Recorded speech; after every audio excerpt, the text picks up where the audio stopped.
Mr. Arnaldo owned a traveling show. His attractions were the bearded woman, the man with the giant foot, the monkey boy, and the man with 11 fingers. They were not the interesting part, though. They had something new now, something horrible. The bearded woman was Mr. Arnaldo's wife, and she wasn't really bearded. He let his beard grow, they cut it and glued it to her face. The monkey boy, on the other hand, was real. Well, he wasn't a monkey boy, of course, but he was very hairy. They had bought him from his parents a couple of years ago, who were happy to get rid of him. Shameful they had been, no wonder. He didn't like the shows much, but he was okay the rest of the time. They didn't give him food and roof for charity either. These monsters were human, there wasn't really any doubt about it. But the fifth one was different, dark. There was something behind its red glowing eyes in the shadows that surrounded it. They hadn't let it out of the cage. It was perfect. Arnaldo was going to be famous. Today it would be shown for the first time. They had sold out all the tickets. Come and see the horrible freaks! The man with the giant foot, the monkey boy, the 11-fingered troll, and the beautiful bearded woman! Loud applause from the public. The four of them walked around for a while, people applauding, having fun, shouting things, ugly things, dirty things. But, my dear spectators, this is nothing! He made a pause. We have something you've never seen before!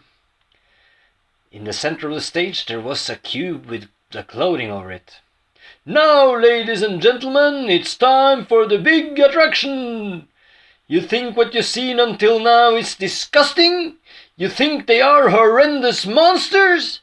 Behold a creature of darkness, a demon of burning hells, the horrible, the evil Rangor! He pulled the cloth off. Inside they saw something moving, something dark, like a shadow. Darkness moving around where light should enter. It was moving back and forth as in fear. Fear of the light, fear of the people. They could catch a glimpse of a face.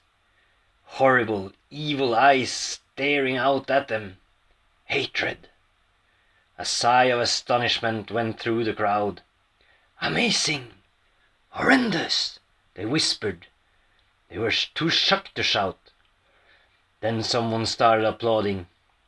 Everyone soon followed. Fantastic! Amazing! Hooray! Mr. Arnaldo was bowing to the applause. This was his great moment. From here everything was going to change. People stopped clapping. Too soon, he thought. He looked at them, at their faces. They looked scared.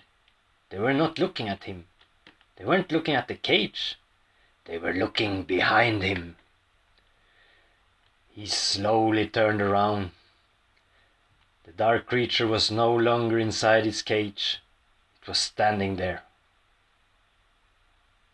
Arnaldo screamed in terror. Panic broke out. People started running away, but the creature was everywhere. They were ripped to pieces by the dark shadows flowing around them. Mr. Arnaldo was paralyzed. He wanted to move, to run, but he couldn't.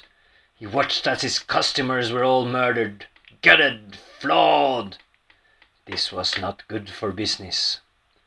The creature turned towards Arnaldo, moved slowly towards the scenery. Please! Arnaldo sunk to his knees, shaking, crying. It lifted him up. His body slowly dissolved into little dark flying creeps, disappearing in the air as they flew away. It was over. I guess we're unemployed, Maximilian, the 11-fingered man, said after a while. I guess we are, said Jack the Clumfoot, thoughtful. He shrugged. There are better jobs. Maximilian looked at the village. There should be, he said. There couldn't be much people left over there.